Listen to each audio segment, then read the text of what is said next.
Vamos lá, meus irmãos.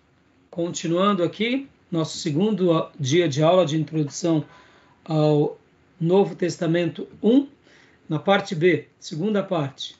Nossas aulas estão sendo gravadas. Gil, você ia fazer uma pergunta? Caiu sua ligação? Eu queria perguntar o que é a diáspora. E aí depois seria dispersão. É quando o povo ele acaba sendo separado, né? A diáspora, ela é um momento em que o povo de Deus passa por esse deslocamento. Quando surge uma perseguição ou quando surge um cativeiro, então pode ver que isso aconteceu aqui com o povo da Babilônia. Eles foram para a Babilônia. Então isso seria a diáspora. Tá bom, Gil? Ok, pastor. Obrigado. São momentos em que o povo ele é expulso de forma forçada. Não é por uma questão voluntária. A questão voluntária, ela é mais uma imigração, ela é mais um êxodo, mas a diáspora, ela tem a ver com essa questão quando o povo sofre uma pressão, no caso, o povo de Judá sofreu e foi levado à marra. Então, a gente pode dizer que foi uma das diásporas judaicas, tá bom? Joia. E continuando aqui, irmãos, então eu estava falando para vocês, né, sobre essa questão de como o cativeiro babilônico foi decisivo. Olha que interessante. Olha que interessante. Vou ler agora uma frase do livro do pastor Enéas Tonini, aqui do livro dele, Período Interbíblico, na página 37, falando sobre a Babilônia. Olha só o que diz aqui. No exílio, os judeus não tiveram reis. Deixa eu voltar um pouco aqui para vocês. Olha que interessante. No exílio, os judeus não tiveram reis. A tribo do norte, que viram os samaritanos, eles tinham reis? Não. Ali foi um retorno, vamos dizer assim, uma permanência de alguns, a inclusão de povos babilônicos, uma miscelânea e o nascimento de um novo povo. Tinha reis? Não. Olha que interessante. E aqui na tribo do sul? Na tribo do sul, quando eles vão para o cativeiro babilônico, lá no cativeiro babilônico, teve alguém que se tornou rei de Israel? Então, olha que interessante essa frase do pastor Enéas. No exílio, os judeus não tiveram reis. Ao sacerdócio, proibiu-se o exercício de suas funções. Por quê? Porque os sacerdotes faziam sacrifício. Ora, se não tem templo, então aquelas funções de sacrifícios foram proibidas. As funções de ensino, não.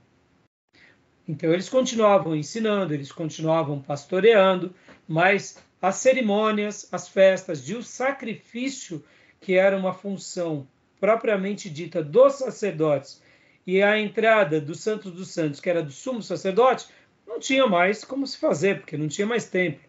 Lá na Babilônia não tinha. Dos 3 ofícios da teocracia israelita, profeta, sacerdote, rei, sobreviveu apenas a voz da profecia. Agora, deixa eu fazer esse comentário aqui. Vem cá. Vamos lá. Olha, irmãos, isso daqui é muito legal. Isso é muito legal. Percebam, irmãos, lá na Babilônia o povo foi reorganizado. Foi moldado. O crisol do pai, no cantil sagrado, purificou a prata e o ouro dele, que é o povo dele, tirou as impurezas, colocou a liga correta. Ali eles se estabelecem de novo como povo de Deus, como teocracia, como comunidade, como família. Eles aprendem, eles prosperam debaixo da escravidão, mas agora eles tinham uma certa liberdade, então eles prosperam. E ali eles se mantêm, eles entendem. E olha que interessante, o sacerdócio que tinha se corrompido, houve uma pausa para ele. E os reis? Os reis tinham se perdido também ou não? Tinham se perdido. Aliás, deixa eu fazer essa pergunta, isso é muito legal, isso é muito legal. Rei era projeto de Deus ou o rei era projeto dos homens? Aí. Legal, não é? Qual é o próximo rei que vem depois da Babilônia?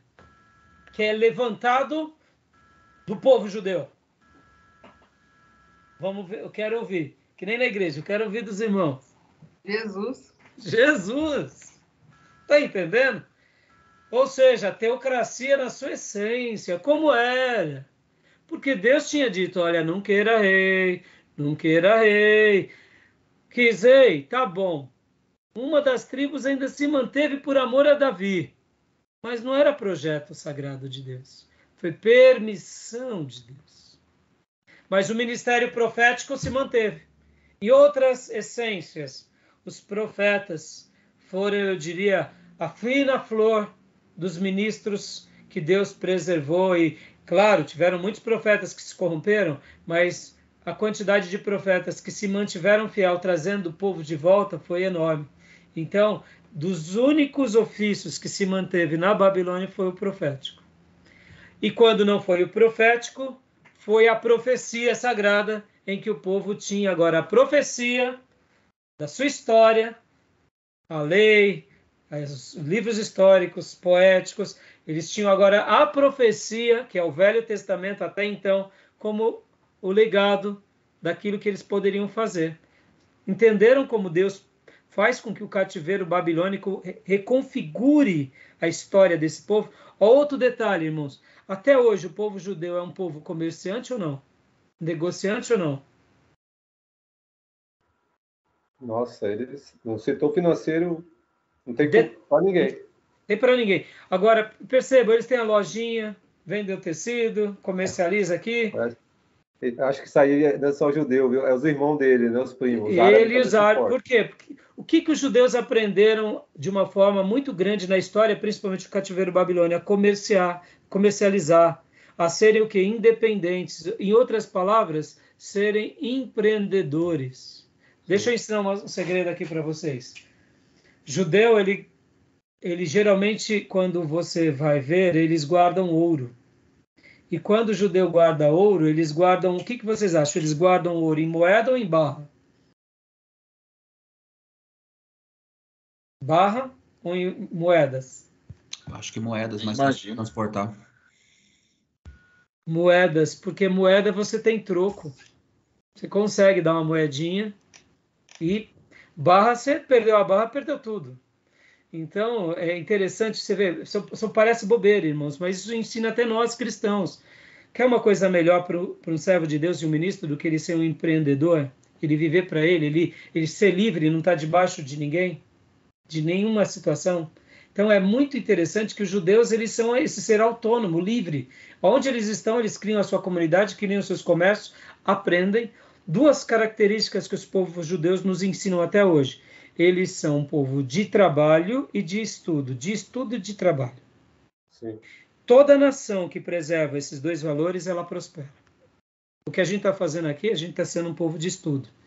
Mas só o estudo pelo estudo, sem o trabalho, não gera muita coisa. Guardem isso. O trabalho e o estudo. O trabalho é sagrado e o estudo também é sagrado.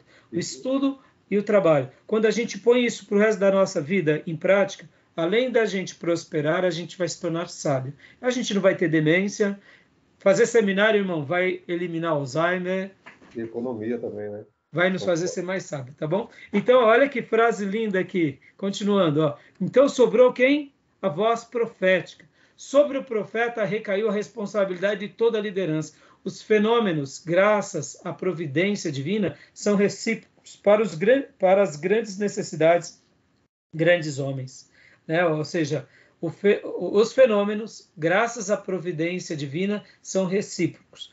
Para grandes necessidades, grandes homens. No escuro do céu de Babilônia, onde se achava o povo do Senhor, começou a brilhar Ezequiel, Daniel, Jeremias, Isaías e outros.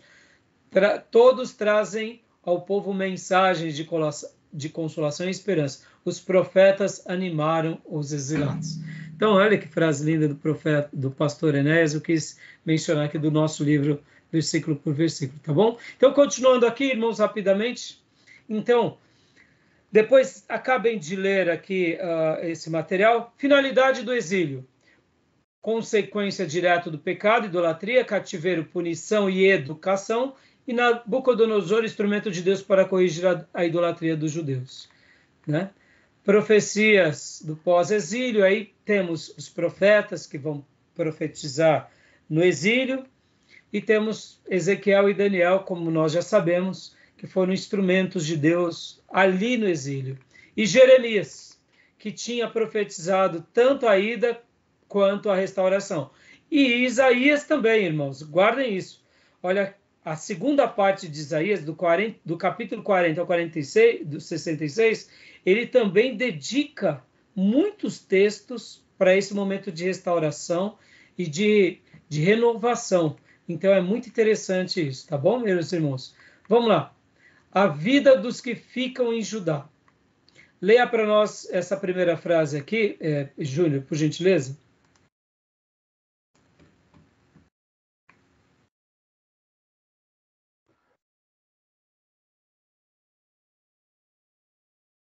Júnior? Acho que está bloqueado seu áudio. Peraí. Isso. Tá bom. A vida dos que ficam em Judá. Lembram que na tribo do norte, irmãos, não foram todos da tribo do norte levados para o cativeiro assírio. Alguns ficam. A mesma coisa é os que ficam em Judá. Então, só leia para nós aqui.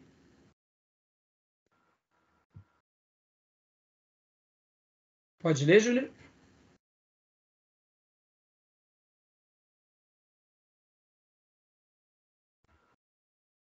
Júnior, está sem som. Está sem som, não sei por que não está saindo som. Agora. Eu desliguei. Isso. Agora eu te ouvi. Pode ler. O rei da Babilônia construiu Gedalia, filho de Aicã, filho de Safã, rei sobre Judá, Jeremias 40, para governar sobre os pobres que não foram levados cativos. Jeremias, por ordem de Nabucodonosor, ficou em Judá, Jeremias 46. E da contemplação das ruínas de Jerusalém, o profeta escreveu o livro das Lamentações. Poucos meses depois de iniciar o seu reinado, Gedalias é assassinado por Ismael, Jeremias 41:10. Por influência do rei amonita Baales, Jeremias 40:13-16. Joanã tenta vingar a morte de Gedalias, mas não obtém êxito completo. Jeremias 41:11-15. Temendo represálias da Babilônia, parte do povo foge para o Egito, mesmo contra as advertências proféticas de Jeremias, levando-o junto à força. Então, irmãos, eu sei que é um momento difícil, mas muitos que ficaram em Judá sofreram demais também. Então a gente tem que lembrar desse episódio, que também o cantil, também do ourive sagrado, também foi forte com o povo de Deus que permaneceu agora ali nas ruínas.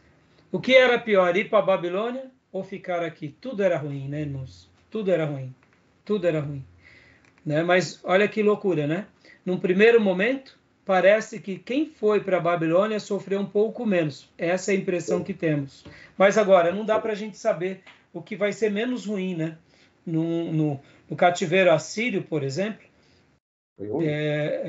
com relação a Samaria, tudo é ruim, né, irmãos? Tudo é ruim. Tá bom? Sim. Então, Johnny, leia para nós contribuições dos babilônios ao contexto do Novo Testamento. Tem essa volta toda para a gente chegar aqui, irmãos. Esse é o ponto. Perfeito. As principais contribuições dos babilônios para a formação do contexto do Novo Testamento foram as seguintes. Primeiro, a grande contribuição babilônia foi o seu sistema de cativeiro, que permitia o agrupamento dos povos conquistados em bairros, o que permitia a preservação da cultura, da língua e das tradições religiosas. E isso daqui nós não podemos perder de vista nunca, irmãos. Graças a Deus, esse cativeiro foi também uma providência de Deus no processo de purificação, de maturidade, de libertação e de aprimoramento. E como eu disse, isso também fez com que o povo de Deus mudasse e aperfeiçoasse algumas coisas na sua vida que se mantêm até os dias de hoje. Então, vamos lá. Continuando, 2, início. 2. Início da diáspora judaica, Tiago 1:1, aspas, as 12 tribos da dispersão. Esta palavra no grego é diáspora. Era uma preparação para a pregação do evangelho. O que o autor, o professor Jair, está dizendo aqui? Que nesse momento, lembra que há pouco eu comentei com vocês, irmãos, que eles se estabelecem nos seus grupos, com seus guetos, aprimoram, se mantêm fiel a Deus, são purificados no crisol, no cantil sagrado. Séculos depois, 5 séculos depois, ou 6 séculos depois, quase isso, quando os missionários ou apóstolos iam pregar, ou onde chegava um cristão, o primeiro grupo que eles pregavam eram para quem? Para as sinagogas, para o povo de Deus. Então, na realidade, a sinagoga aqui foi o embrião para o projeto chamado igreja. O projeto chamado igreja. Lembram que nas aulas passadas, quando nós falamos do templo, quando nós falamos sobre o papel sacerdotal de Israel na nação de Deus e no mundo, na realidade, irmãos, o que Deus desejava para Israel, no momento em que eles constroem o templo, era com que essa nação, que era uma tribo, onde tinham seus levitas e seus sacerdotes, eles também fossem essa réplica para o mundo. Quando as nações se convertessem, os povos, os reis, se convertessem ao Deus de Israel, o desejo do coração de Deus é com que também fossem sacerdotes, levitas e ministros pregar nesses lugares, levando a lei de Deus, os valores de Deus naquela cultura. Sempre foi esse o projeto. Mas o povo de Deus se perdeu nesse contexto. Mas a Babilônia foi o embrião para que isso começasse a se formar no meio do povo de Deus. A Babilônia começa, então, vamos assim dizer, fazer e reorganizar as 12 tribos de Israel. Não mais apenas no país de Israel, mas aonde quer que eles estivessem. Lembrando, irmãos, que quando há o cativeiro babilônico, nós sabemos que ali está a tribo do sul. Mas, naturalmente, vocês têm que lembrar que alguns da tribo do norte que se converteram de fato e buscaram refúgio na tribo do sul, vamos supor, um irmão de Dan, uma família de Dan, uma família de Isacar, uma família de Zebulon, que estava ali na tribo do sul, quando eles vão para o cativeiro babilônico, eles mantêm ainda a tradição deles. Eu sei que muitos deles se perderam, mas essa identidade, mesmo que fragmentada, se manteve durante alguns séculos. A gente tem como... a gente sabe que muitos se perderam logo depois do cativeiro assírio, mas não dá para a gente falar que foram todos, porque até mesmo nos dias de Josias vai atrás dos seus irmãos espalhados e traz de volta eles para adorar a Deus. Então, eu entendo que essas tribos ainda estavam presentes no meio de Jerusalém, de Judá, lá no cativeiro babilônico. O que predominava era quem? Era a tribo de Judá e os coatitas, que eram sacerdotes. Mas não dá para a gente dizer que não tinham, por exemplo, habitantes das demais tribos, entendeu? Então, essas 12 tribos, agora, elas vão ficar espalhadas no mundo e no Império Babilônico, e ali vai ter os seus grupos, vai ter a sinagoga, e ali é o projeto onde a gente entende que vai ser o começo para a preparação da recepção do Evangelho algum tempo depois. Tudo bem até aí, irmãos? Alguma dúvida? Alguma dúvida? Irmãs, podem perguntar. Lembrando que as dúvidas de vocês, nossas aulas aqui, irmão, você vê, é para que vocês interajam, porque a dúvida de vocês vai abrindo leques, esclarecimento. Não tenham vergonha, tá bom? De perguntar. Eu lembro de ter visto no livro do Alice, pastor, que eles formavam pequenos grupos nas próprias casas, que eles falavam que eram os pequenos santuários, né?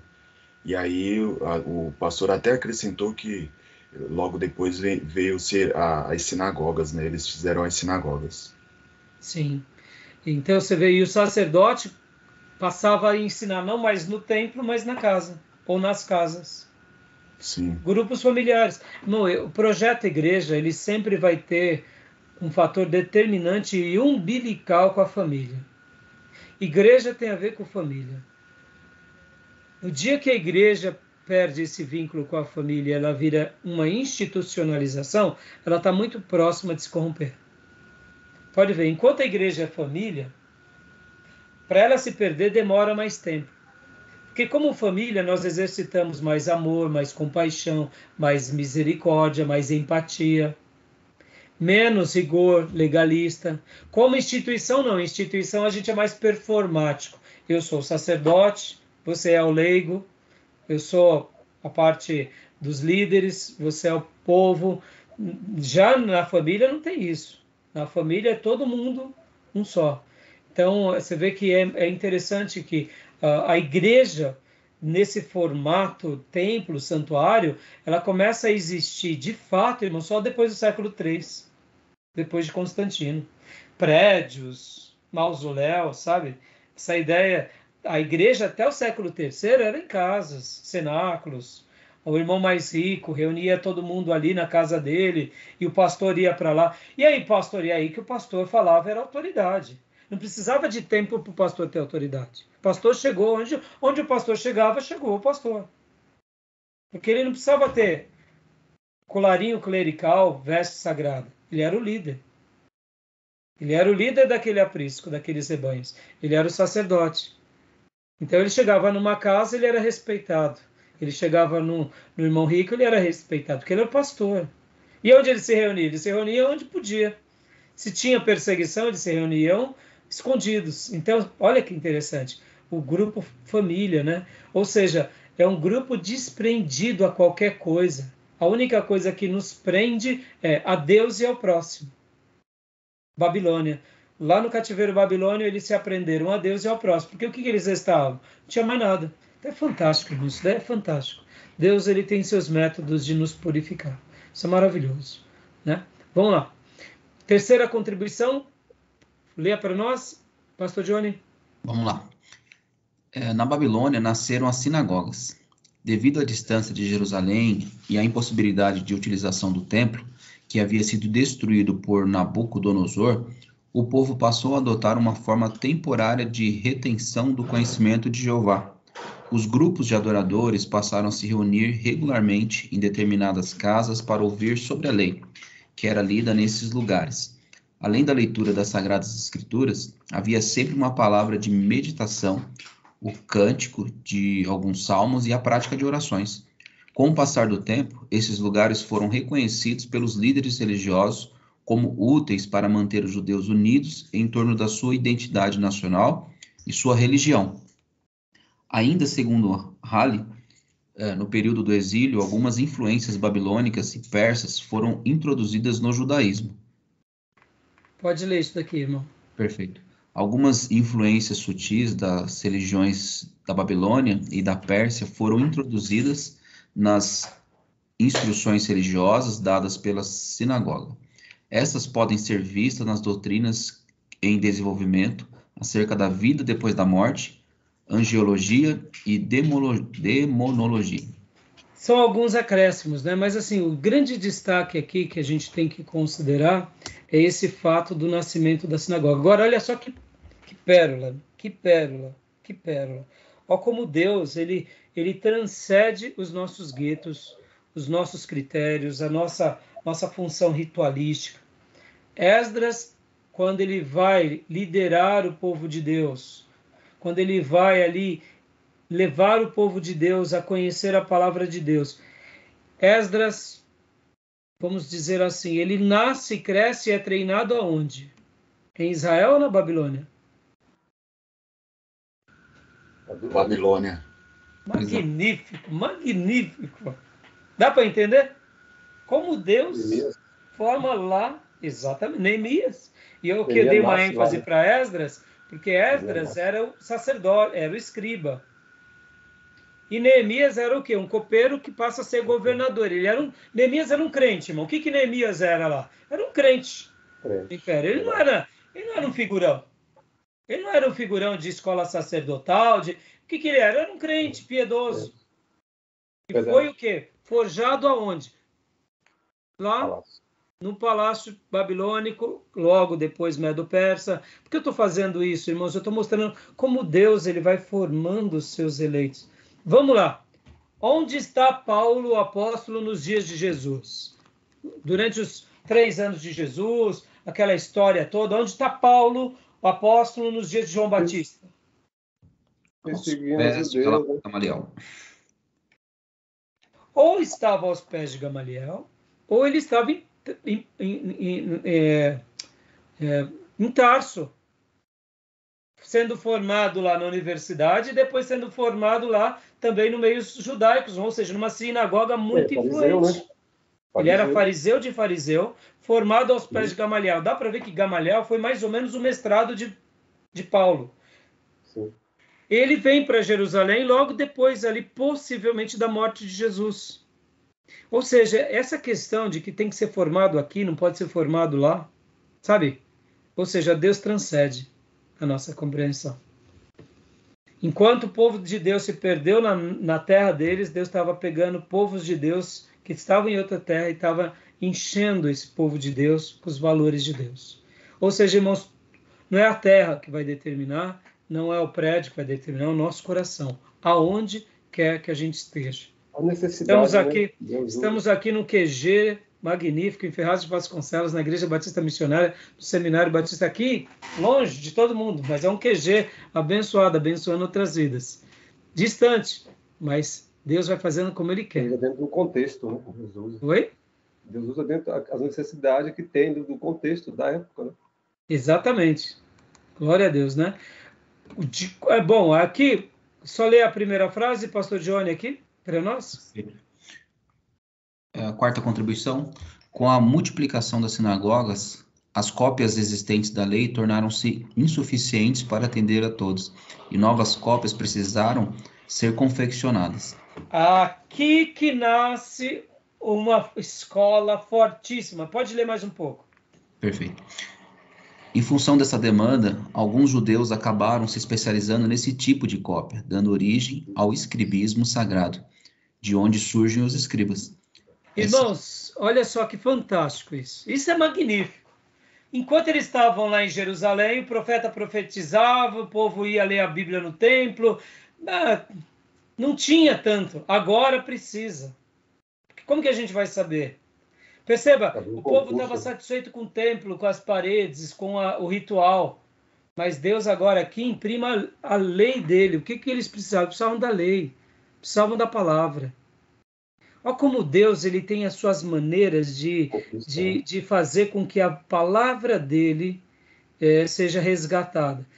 Irmãos, que fica até uma palavra, eu sei que é difícil isso, mas numa perseguição de um homem maligno querendo tirar a Bíblia da gente, a gente se torna mais apaixonado pela Bíblia. Chegando um império, um reino, um governo diz, estão proibidos de ler a Bíblia. Pronto, a Bíblia passa a ser mais importante. Estão proibidos de adorar a Deus. Está entendendo? Deus tem os seus métodos, irmãos. Deus tem os seus métodos. Né? Então nasce o escribismo aqui. Tá bom? Que vai dar uma característica e uma contribuição muito grande para o Novo Testamento. Tá bom? Maravilha, meus irmãos. Tudo bem até aí? Tranquilo? Ok. Vamos agora para o outro império. Medo-Persa. Você viu? Estão vendo? Na aula passada, a gente tocou nos assuntos das introduções. Passamos por cima dos impérios. Não entramos muito a fundo. Agora a gente está sendo mais detalhado. E a contribuição desses impérios para o Novo Testamento. Vamos lá agora para os Medo-Persas. Medo-Persas. Maísa, leia para nós os Medo-Persas, por favor. Os Medo-Persas. A soberania do Império Medo-Persa estendeu-se entre os anos 450 a 333 a.C., aproximadamente. Por volta de um século depois da época de Neemias, o povo judeu ainda achava-se sob a tutela da Pérsia. Os monarcas persas tratavam os judeus com especial tolerância, permitindo-lhes adorar livremente a Deus e observar a lei de Moisés. Durante esse período houve luta constante entre a Pérsia e o Egito. Judá, portanto, estava entre a bigorna e o martelo, e sofria com isso. Caminhos do Povo Judeu, volume 1. Centro de Estudo Judaico. Olha só que interessante, irmãos. Por que havia conflito entre a Pérsia e o Egito? Lembra que eu falei, irmãos? O Egito sempre teve características de ser um império. Ele sempre foi forte, ele sempre foi poderoso, ele sempre teve seus momentos de apogeu e de declínio, de mais expansão, porque a gente tem que lembrar que ele está aqui na ponta da África, né, irmãos? Quando você pega aqui essa região aqui todinha para baixo é a África, né? E aqui no Mediterrâneo você acaba entrando, e aqui temos o Rio Nilo como um grande afluente, onde havia muita prosperidade ao redor desse Nilo, né? E a gente tem que lembrar que as civilizações antigas, elas sempre se estabeleciam próximos aos rios. Rios geravam lavouras, lavouras tinham gado, gado tinha um comércio, comércio tinha riqueza, riqueza podiam ter exército, exércitos eles podiam ter expansões, ter conquistas, ter comércio, ter educação. Então tudo isso ia influenciando. E agora é bem interessante que mesmo agora, o Império Medo-Persa sendo grande, os judeus tendo uma certa liberdade, o Egito continuava dando trabalho. E percebam que agora aqui nesse mapa, esse mapa aqui mostra o tamanho do Império Medo-Persa. Foi imenso, irmãos. Ele pega aqui o Mediterrâneo, vai para o Golfo Pérsico, né? Olha, vai toda essa região, né? Então, assim, é uma região muito grande. Então, foi um período de muita expansão, né? Aqui, essa foto é por volta do século V a.C. Um detalhe importante, irmãos. O Império Babilônico, ele foi marcante, ele foi próspero, mas ele foi curto. Não o Império Babilônico total, porque o Império Babilônico você tem que fazer uma construção de que ele existiu durante muitos séculos, mas o Império Neobabilônico, nessa projeção de grandes conquistas, foi muito curto, foi muito rápido, não foi durante muitos séculos, foi pouco tempo, e aí tiveram muitas conquistas, muitas riquezas, mas foi de vida muito pequena, porque logo na sequência vem o Império Medo-Persa. Então, Pastor, pois não. já deve ter falado isso, mas eu não lembro. A transição do Império Persa, pro Império Babilônico para o Neo-Babilônico acontece aonde exatamente? Com o pai de Nabucodonosor. Ah, ok. Porque, só recapitulando aqui, pastor, a Síria já era um império, o Egito já era um império, Babilônia já era um império. Então, você pode ver que o Egito, na história de Israel, ele sempre vai e luta contra Israel, ora se une ao Edom, para atacar o rei do sul, o rei do norte, para atacar o rei da Síria, ora... Então, vai tendo esses intercâmbios geopolíticos e de interesse, etc. e tal. A Síria já era grande, mas com Tiglat-Pileser ela se torna expansionista, então ela expande. E aí ela pega parte dos médios, ela abarca a Babilônia e pega a tribo do norte. A Babilônia se une aos medos e contra-ataca a Síria. No momento que ela se une com os medos, eles já eram fortes, eles já dominavam sobre uma região. E aí eles aniquilam o grande poder da Síria. Pouco tempo depois, com o pai de Nabucodonosor, ele se torna um império, porque aí ele conquista os medos, conquista a Síria e depois conquista tanto a tribo do norte quanto a tribo do sul. Lembram que a tribo do norte, o povo que veio habitar ali em Samaria, aqueles povos que vão para lá, eles são povos de cidades babilônicas. Então, no momento em que Nabucodonosor ganha e essa projeção, a tribo do norte já é babilônica, já tem o resquício e a cultura babilônica. Quando a gente lê lá nos livros de reis, a gente vê que aqueles povos que ficam ali eram povos de cidades babilônicas. Quer ver? Os da Babilônia fizeram Sucote, os de Cush fizeram Nergal, eram regiões da Babilônia. Então, com o pai de Nabucodonosor vira império. E com Nabucodonosor o império cresce mais. E com o filho de Nabucodonosor há a queda. Ou seja, foram 3 gerações só de império de grande império, por isso que é chamado neobabilônico, porque assim, essa projeção maior foi com esses 3 grandes imperadores. Agora, olha que interessante, a Síria já era grande, mas com Tiglat-Pileser, aí ela se torna expansionista, com os demais que vêm depois dele. Aí agora vem os Medo-Persas. Então, essas transições, né? É interessante, né? Obrigado. Tá bom? Nada. Vamos lá, continuando, irmãos. E aqui, vamos lá. Ciro o Grande. Isso, exatamente. Nabopolassar. Napolozar. Isso. É o pai. É esqueci o nome. Fala para nós de novo. Napolozar, parece. Algo assim. É muito Nabuco. É muito Nabucodonosor, Nabopolassar, se não me falha a memória.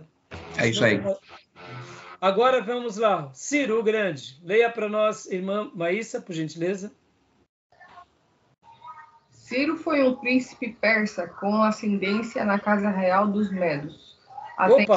Olha só, continua, desculpa.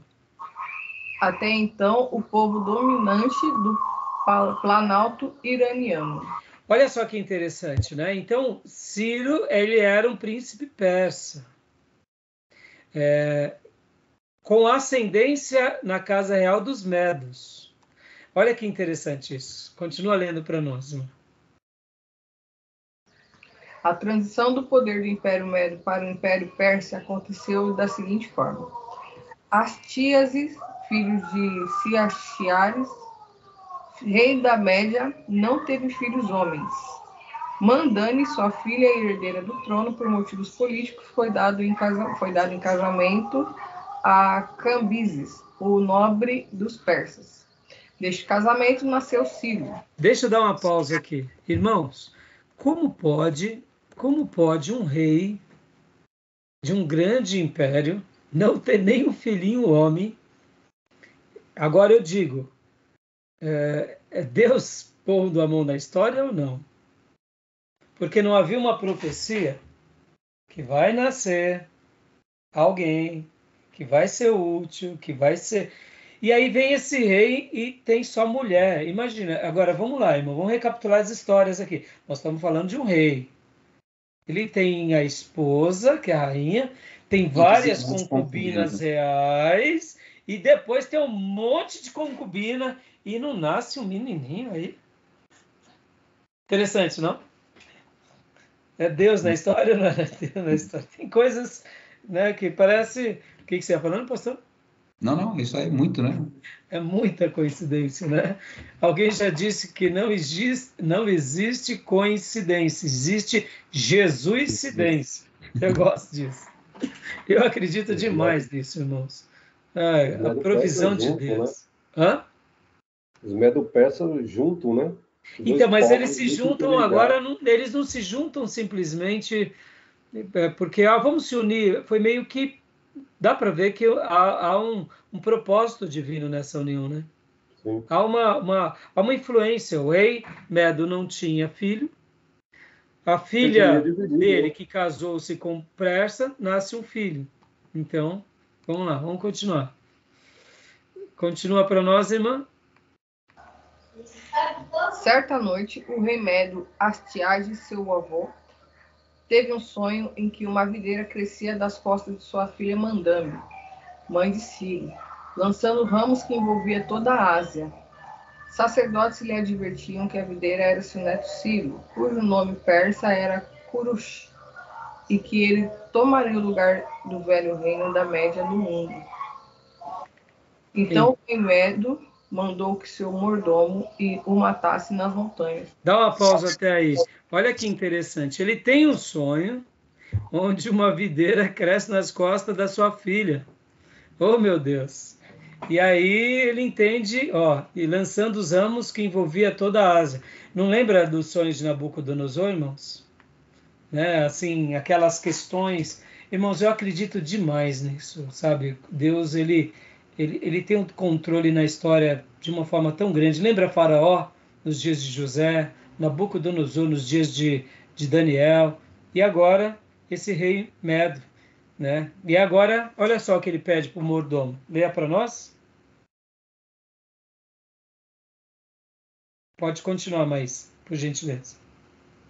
Estou lenta por cento. O mordomo, chamado Arpago, se comoveu com a beleza da criança e o entregou aos cuidados de um pastor. Durante 10 anos, Ciro viveu junto à sua família adotiva e na corte todos achavam que o plano havia sido bem executado e que Ciro havia morrido recém-nascido. Após esse período, Ciro foi reconduzido à corte e seu avô Astíages descobriu a traição. Como punição, Astíages esquartejou o filho de Arpago e o serviu em um jantar para o próprio mordomo, que apenas soube que estava comendo quando levaram a última travessa à mesa, a cabeça do seu filho. Misericórdia. Misericórdia, né, meu irmão? Isso está escrito em Heródoto, né, nessa fonte, que é uma citação. Quando vem essas... quando vem entre parênteses, é uma citação. Esse parágrafo é baseado no livro de Heródoto, Heródoto, o historiador, a edição do livro é esse, e as páginas são essas, né? Aqui, continua lendo. Essa história é muito legal. Vamos com calma aqui, irmãos, porque isso daqui é muito legal. Ó, recapitulando rapidinho. Lembra do rolo de Ciro? Olha como agora a gente começa a entender a influência dele. Como a gente começa a entender que ele poderia ter ido para um outro caminho de domínio, mas ele vai para um caminho de respeito, de equidade. Eu sei que isso é uma tomada de decisão política, mas deixa eu fazer um comentário aqui atual, irmão. Os Estados Unidos hoje, como a maior potência mundial, eles vão pagar, minha opinião, tá, irmãos? Eu amo o povo americano no que se diz respeito, assim, eu admiro demais. Eu acho que eles têm muito mais para nos ensinar em muitas coisas. Mas nessa situação que tem acontecido com a guerra da Rússia e da Ucrânia e a influência americana com a OTAN, o que eu quero dizer e eu quero aplicar? O presidente Biden, ele não está agindo como um reconciliador. Ele está agindo como um isqueiro. Desde o começo, a função que se esperava para ele era um pacifista e não alguém que incentivasse a guerra. Por que eu estou fazendo esse comentário, irmãos? Quando uma pessoa ela está no poder e no controle, é muito mais fácil ela impor coisas erradas do que ela facilitar coisas boas. Por que eu estou falando isso? Ciro,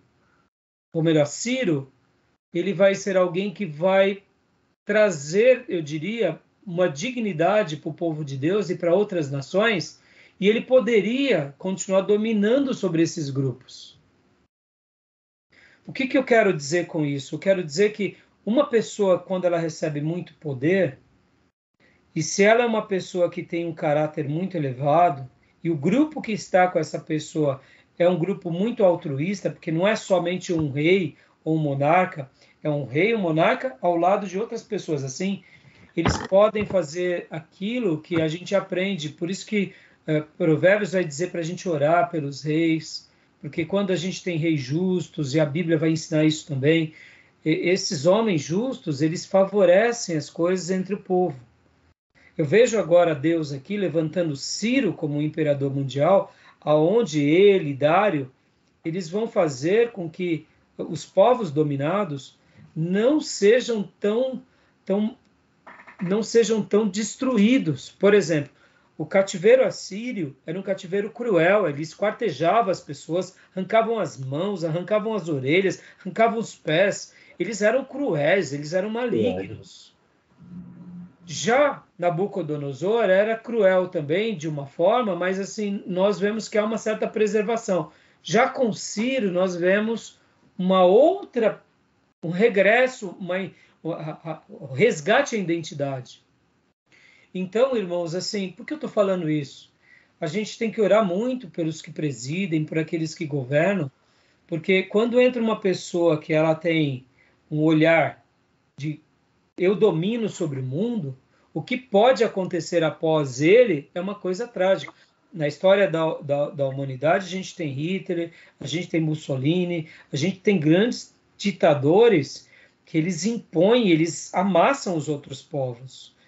Nessa situação da Rússia e da Ucrânia, na minha opinião, o Putin é uma pessoa horrorosa, porque ele invade um povo, perde toda a razão. Mas também o Zelensky, ele também foi o quê? Um cabeça de bagre. Por quê? Porque você não vai para uma guerra sabendo do seu oponente. Ele sai do meio artístico e passa a governar uma nação. É isso que é o perigoso de pôr uma pessoa comum para governar uma nação. E aí é o caso do nosso presidente também, sai da metalurgia, do sindicato, para governar uma nação. Isso é um perigo. Quem que tem que governar uma nação? É isso que eu digo muitas vezes, a gente tem que buscar um estilo de vida onde as pessoas são formadas desde cedo. Por exemplo, irmão, você não vai ver um tenista que descobre ser tenista aos 30 anos de idade. Aos 8 anos de idade ele já vai para a escola de tênis, aos 15 anos ele já está viajando o mundo. E aos 20 e pouco começa a ganhar todos os campeonatos. Você não vai ver um corredor de Fórmula 1 sendo um exímio corredor aos 35 anos, um jockey. Ele começa com 5 anos de idade. E por que na política a gente permite com que um metalúrgico vire presidente? Isso é um perigo. Aí aqui também fica uma crítica até. Eu sei que a gente tem uma inclinação. Eu votei no Bolsonaro, eu torço pelo Bolsonaro, mas ele é um capitão. Ele não foi treinado para a vida política. Mas ele teve 20 anos ali no meio do Congresso. Vocês entendam o que eu quero dizer? Até nisso nós somos uma democracia muito infantil. Porque aqui eu estou fazendo uma crítica, tá, irmãos? Quase todos os presidentes americanos saem de Harvard, saem da escola do direito, saem da escola de ciências políticas. No Brasil, a gente não tem isso. Precisava disso. Por quê, irmão? Senão a gente acaba sofrendo. E aqui fica também uma mensagem, até mesmo para o pastorado. Os pastores têm que ser criados, têm que ser forjados. Eu sei que é o dom de Deus, mas tem que passar por uma experiência. Perceba, a gente entrega tudo na mão de algumas pessoas e quando vai ver o preço é muito caro. E voltando à questão do Biden, essa questão geopolítica, irmãos, ele deveria ser o quê? Quem colocasse um freio na OTAN, no Zelensky, dialogasse, chamasse o mundo, e aí é onde entra a culpa da população, porque a população muitas vezes fica calada, mas o preço dessa guerra, quem vai pagar somos todos nós. Então, por isso que aqui a gente tem uma responsabilidade muito grande no nosso país. Deixa eu fazer uma outra crítica aqui. Nosso presidente já está fazendo algo que foge à nossa história. Por que foge à nossa história?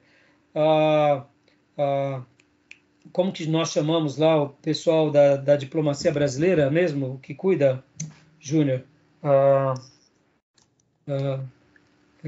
Diplomata? Os nossos diplomatas, tem um nome que a gente fala da nossa... Seria onde forma os nossos diplomatas? Não vou lembrar. Relações exteriores. Mas tem um nome. É o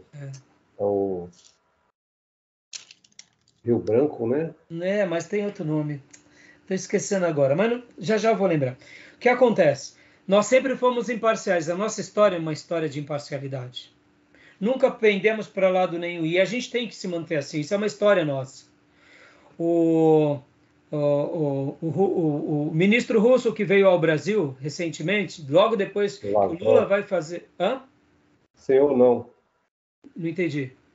Ele é conhecido como Senhor não. É o Lavrov. Isso, Sergei o Lavrov. Lavrov.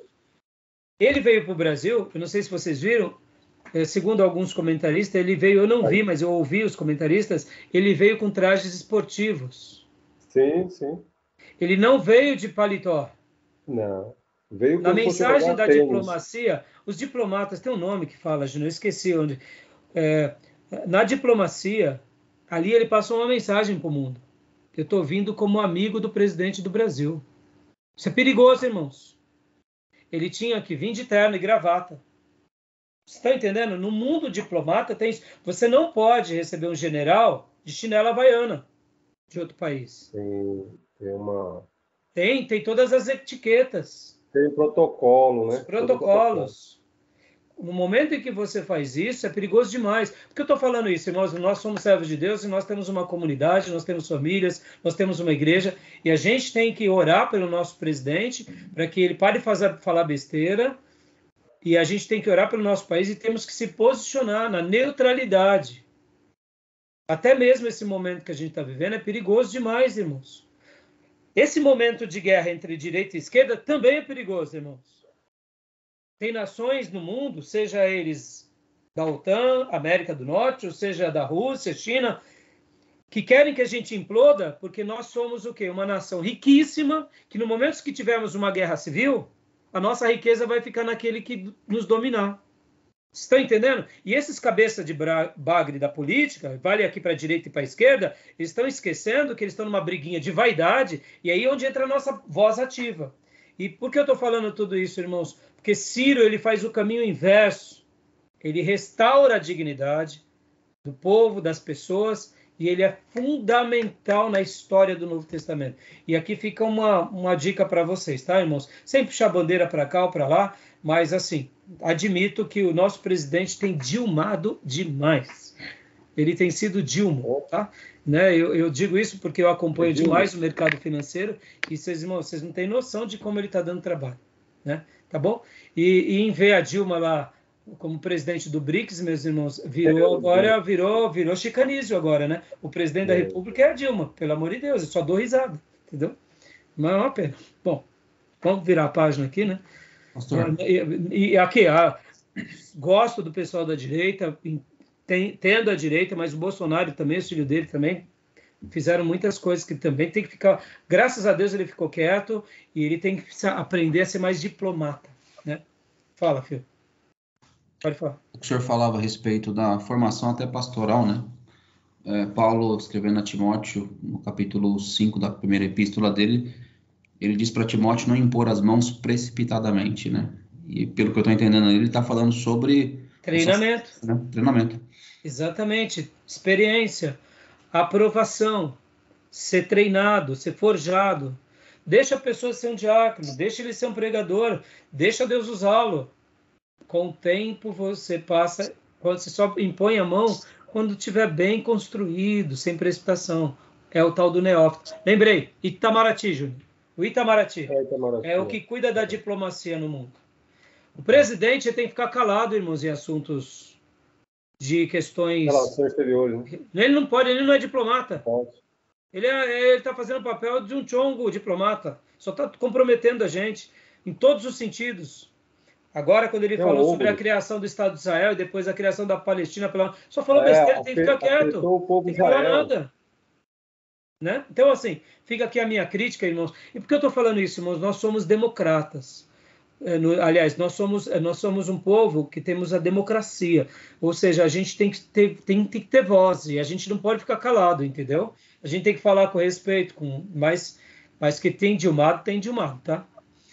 Sem falar da popstar esposa dele, né? Bom, deixa eu lá, vamos lá, vamos voltar para aula. Vamos lá. Onde foi? Onde paramos aqui, né? Isso. A vida de Ciro foi poupada e ele se tornaria rei dos persas após uma rebelião liderada por Hárpago, quando Astíages foi derrotado, em 555 a.C. O novo rei persa poupou a vida de seu avô, mas marchou para a capital da Média, Ecbatana, e tomou o controle do vasto território medo. Em 538 a.C., Ciro conquistou a Babilônia. Os registros bíblicos informam que Ciro recebeu uma mensagem divina que o ordenava enviar de volta à Palestina todos os judeus cativos naquela cidade. Ele foi o autor da famosa Declaração de Ciro, que em 537 a.C. autorizava os judeus a regressar à Judéia, pondo fim ao período de cativeiro babilônico. Deixa eu dar uma pausa aqui. Irmãos, essa declaração de Ciro, ela é um fator histórico. Isso é histórico. Quando a gente pensa nisso, você tem que fazer a leitura da seguinte forma. Ele foi um governante, um imperador, um conquistador, faz uma declaração segundo alguns historiadores e comentários, ele teve uma revelação divina, mas ele autentica as profecias de Jeremias. E isso é histórico. E isso tem um peso para nós sobre-humano. Tá bom? Então guardem isso, tá joia? Vamos lá, vamos mais um pouquinho. Ciro, continua. Ciro é um guerreiro nato que obtém muitas vitórias até ser morto pelos citas em 530 a.C., na batalha contra os massagetas. Seu filho, Cambises II, continua as guerras do pai. Deus prediz alguns feitos de Ciro, Isaías 44, 26 a 28. Ciro é o pastor do Senhor, Isaías 45, 1. Ciro é ungido do Senhor, Isaías 47, 13. Ciro reedificará as cidades de Judá. Ciro toma a Babilônia após a morte de Belsazar. Daniel 5 encerra o cativeiro judeu. Agora olha aqui, irmãos, ó, lembrando, ele morre em 530. Isaías profetizou em que ano? Vamos lá. Que ano? 700 e alguma coisa. Aleluia. 200 anos antes. Tinha café no bule ou não tinha esse profeta? E Ciro também se põe como alguém obediente ou não? Magnífico, magnífico. Tá bom, meus irmãos? Isso daqui é para liberal ficar com dor de cotovelo, tá? E essa profecia assim é tão direcionada, né? Porque Ciro, né? Não tem como ser outro. Não tem como. Exatamente. Não tem jeito. E aqui vem um gráfico, né? Um fluxograma, praticamente, sobre as... olha aqui, ó, os reis da Média. Aí vem, né, mostrando... olha, lembra que eu falo que muitas vezes, irmãos, olha os anos, o ano 700... antes de Cristo, 650. Né? Ó. Hã? Estava no mesmo território lá. É. E da aqui Pérsia. Os reinos, ó, aqui, ó, da Pérsia, ó, por volta desse mesmo período. Aí, ó, né? Aí vem Ciro I, Ciro II, que é o grande. Aí, ó, Cambises. Então, aí vem até o Dário III. Então, quando você pode ver que esse império já teve mais, já teve uma duração maior, né, irmãos? Né? O Império Babilônico, ele vem até 580, ele vem, o Império, aqui, Império Medo, ó, ele vem de 537, Império Persa, né? E até 440. Medo-Persa, né? No caso. Interessante, né, irmãos? A quantidade de territórios que eles abraçaram. E agora, vamos lá, continuando. Vamos lá para a gente. Aí aqui vem várias histórias, né? E depois vocês leiam com mais detalhes, como eu disse. Hoje a gente só está gastando esse tempão aqui para poder, vamos dizer assim, dar as contribuições do Novo Testamento, tá? Judá sob a dominação persa. A cronologia básica dos eventos mais marcantes dos judeus sobre os persas é a seguinte. E aí vem também essas citações, né? Em 538, data aponta como sendo o decreto de Ciro, volta dos primeiros judeus a Judá. 525, início da reconstrução do templo, ao profeta Ageu e Zacarias, alguns anos depois da volta. Os samaritanos pediram para Zorobabel e os anciãos judeus permissão para ajudar na construção do templo, mas a seu pedido foi recusado, pois acharam que, devido às diferenças da religião samaritana com a religião judaica, aceitar a colaboração dos samaritanos seria tornar o templo impuro. Talvez a gente pense assim, poxa, pastor, eles agiram, eles aqui foram panela. O que vocês acham? Eles foram panela ou eles aprenderam a lição lá na Babilônia? E aí?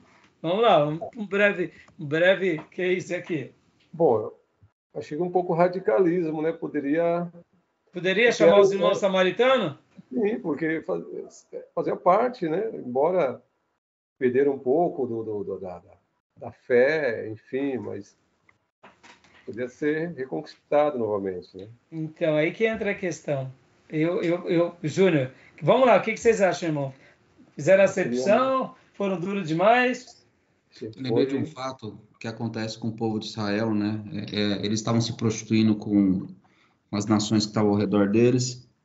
E aí, Finéias, né? Travou, Gil. Johnny travou. Travou. Ele estava lembrando de Finéias, quando o povo se corrompe.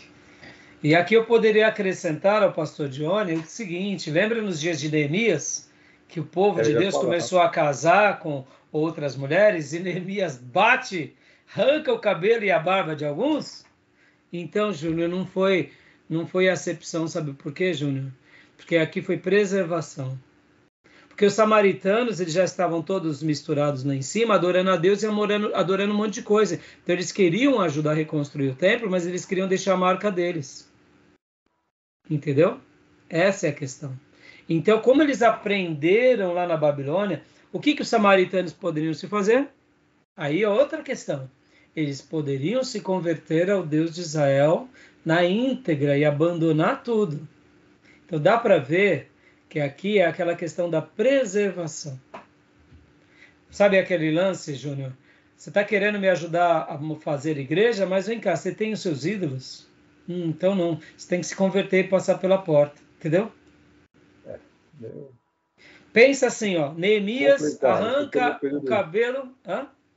Porque no período de Jesus, o samaritano também é jogado de lado, né? Então, sim, era jogado de lado, mas você tem que lembrar que a revolta dos judeus também tinha uma razão de ser. Como assim, pastor? Tinha uma razão de ser? Eu complementei, viu, pastor Johnny, a sua fala? Valeu. Eu complementei. E acrescentei, inclusive, nos dias de Neemias. Porque nos dias de Neemias arranca o cabelo e a barba de alguns que tinham se casado com mulheres não judias.